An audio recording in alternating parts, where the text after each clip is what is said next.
Spongebob Squarepants, a cartoon that needs no introduction. I mean it, it really is the one TV series it feels everyone has seen and remembers.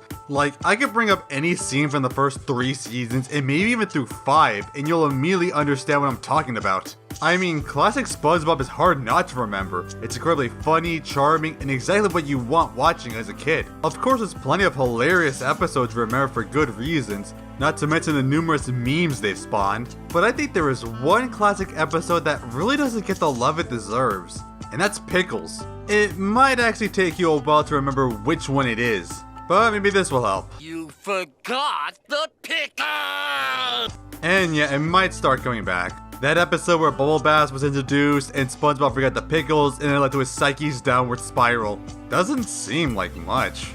But something about this episode really connects with me in a way I don't think many TV episodes really had. I think this episode has some of the best genuinely emotional and relatable aspects from the entire show, and might have gotten better with time and is genuinely compelling. And it seems like a lot to say, but let me explain and hopefully you'll see where I'm coming from. Now, I know I just said that everyone remembers classic SpongeBob, but like the episode itself, maybe it's best if you got a little refresher. Pickles was an early season 1 episode you can get immediately from the hand-drawn animation style. It starts out in the Krusty Krab with a kind of iconic scene in meme culture. Krabby Patty. How original. And with extra onions. Daring today, aren't we? And like, I know you're getting annoyed, Squidward, but if an employee starts saying stuff like that to me, I really want to punch them. Daring today, aren't we? Hey Squidward, shut the f*** up. I don't know what your problem is, man. Honestly, Squidward's cynicism to customers is at its peak here, not to mention later with... Can I get some extra salt? We're all out. Could you check? No. Yeah, I definitely gave you enough salt already. But the main point of this is to reinforce SpongeBob's expertise in his cooking and that he's memorized how to make any order to perfection, which soon gets challenged by the arrival of Bubble Bass. Now, it's actually surprising that despite how memorable he only was really in this episode with a kind of unimportant cameo in another season 1 episode, and was largely forgotten to show until the modern era, which brought him back, which I really like. Modern SpongeBob seems to get some flack for bringing back characters for nostalgia pandering, but Bubble Bass really does work as a secondary antagonist, filling the role as the jerkest nerd who thinks he's better than everyone else and being more relevant to today's era. I also like how the modern era brings back Krabs and Mrs. Puff's relationship, since it really does feel like something that should have been more relevant after it was introduced. Plus, it gives them a chance to branch out of their old tired plots and characterizations. I love it. But back to the episode, Bubble Bass gives us his iconic double triple bossy deluxe order, which people still to this day are trying to find out what exactly his meal was, even recreating it. And as much as Squidward was acting like an unwarranted jerk, he had 2 great responses here. Let me guess, Tiny. A small salad. And let it swim.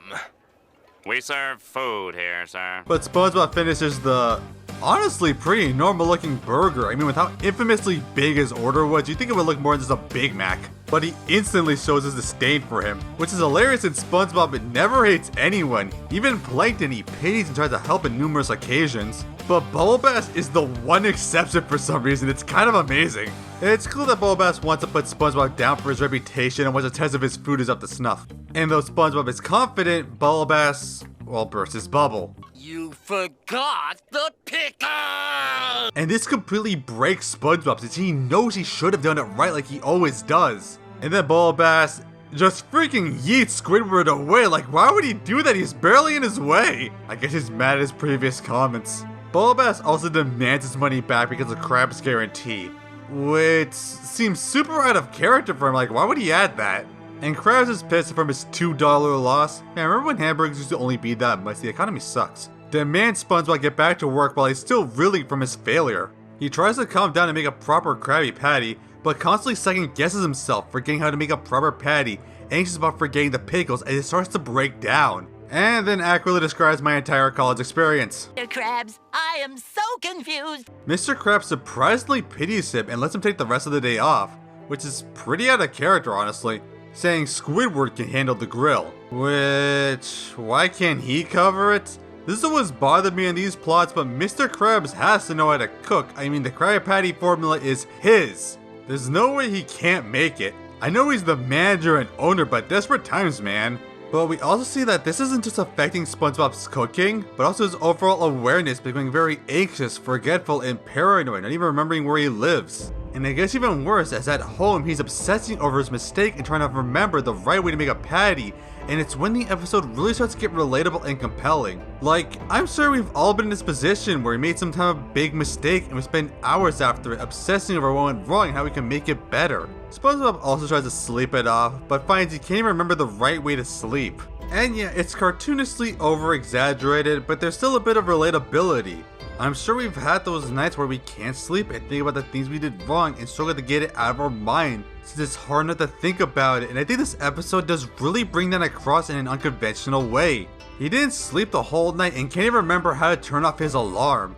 And Squidward can't cook, causing all the customers to leave. Again, why can't Krabs just man the grill? He can't be any worse. But he has to get SpongeBob back in. Oh my god, he's walking! Like, he's not doing the weird scuttle, he's walking! It's so uncanny! But he goes to the house to see it's a complete wreck, and nice touch with the inverted music to sell how messed up things are. SpongeBob is a mess who can't do anything right, even mixing up his words because he's so confused after messing up that order. Krabs thinks SpongeBob is fine really, but he soon shows he's really far gone. But he knows he just needs to bring his confidence back up, knowing for sure he didn't really forget and just needs to reinvigorate himself. He prepares all the ingredients and tells him to take his time, as SpongeBob really doesn't think he can do it. And now this is really interesting for these characters. Krabs is maybe at the best he's ever been before his flanderization that arguably happens even before this episode. Sure, he does make it clear he wants to help SpongeBob to get better to save his own restaurant, but there's a genuine patience and compassion that he has that he genuinely wants to help SpongeBob, working like a proper mentor figure, waiting even days to help him get better. You like never see this from this guy. This is the guy who would later sell SpongeBob's soul for 62 cents. It's honestly one of his best episodes. I genuinely like to see this side of his character that's barely given any attention. And SpongeBob has one of the most compelling stories we've seen in the show. As much as SpongeBob is a likable character, especially in the earlier seasons, you wouldn't really call him compelling.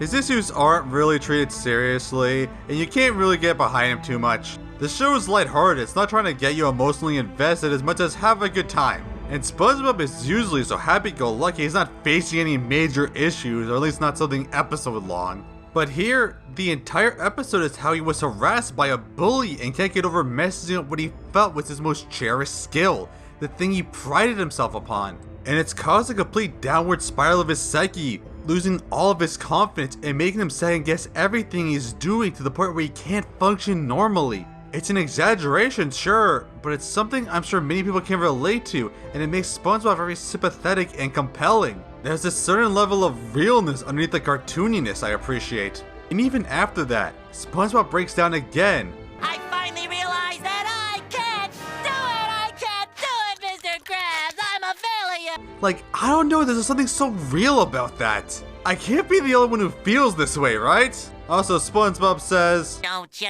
get it, you crustaceous cheapskate? which I think predates his more famous breakdown in the next season, I think, that should get more attention. But in his anger to prove Krabs wrong, SpongeBob perfectly creates a Krabby Patty, showing he never did truly forget all along. It was just anxiety holding him back.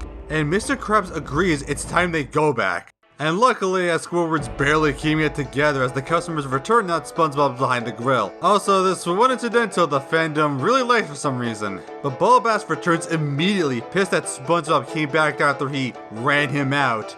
Treated like a western showdown, helped by the music as well. And they really want to build up the suspense as SpongeBob makes the burger and Bass chows down.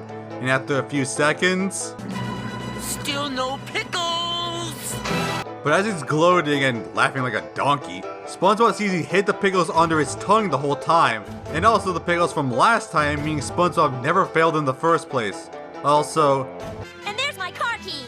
okay, that's questionable to say the least. But seeing his lie revealed, he runs so before the crowd can turn him, fleeing the series aside from a small cameo for several seasons, with SpongeBob proud of his victory as the crowd cheers. But as the last gag of the episode, he thanks Squidward for taking his place in his absence, which the crowd of course hates. Technically being our first instance of... Boo! You stink! Now I talked a bit about my thoughts on the episode in the summary, but I really gotta say that this episode really affected me in a way unlike nearly every other episode of this show. I mean, I'm not saying it changed my life, but I did feel like it was validating some part of myself. When you become an adult, it feels like society pressures you to master something. You need to be the very best you can to get a job and compete with the others just as, if not more skilled than you are. and even just beyond that, finding a particular hobby you have passion in, if you're lucky enough somehow having that as your career. But since society, and even yourself, badly frames your self-worth and identity with how well you can do just one thing, not being able to reach that feels soul-crushing. If you can't do the one thing you were expected to do, then what good are you? Your fears and anxieties take the helm of your mind. It's the only thing you can think of, and that's really the thing that kills you. Your anxieties do the talking and convince you that you can't do any better, and that you can't bring yourself to try anymore. And I think the episode did a really great job of showing that. Showing SpongeBob's overwhelming anxiety and paranoia that he can't move on past his mistake, and second guesses himself so much that he can't do anything. But that wasn't his issue. His issue was his confidence. And after being so convinced that he can't make another patty, in anger just to prove Krabs wrong for believing in him, he subconsciously succeeded, proving he never really lost it. He just lost faith in himself. And then led to the personal climax where SpongeBob has to regain his reputation after losing everything, to the man who caused his downward spiral in the first place, purposely sabotaging it just because he wanted to bring someone who loved his craft down to prove he's better. It's an emotional and character-driven story behind all the cartoonish exaggerations that I think has aged now better than ever and so many people can relate to. I think it's unfair that it's been buried by the rest of classic SpongeBob aside from some memes and known as Bulbasaur's intro. I'm sure many people can emotionally relate to this story like I do and consider it one of the series' most compelling stories. So don't be like SpongeBob, and don't forget about this episode. Wait, what are we talking about again? Oh no.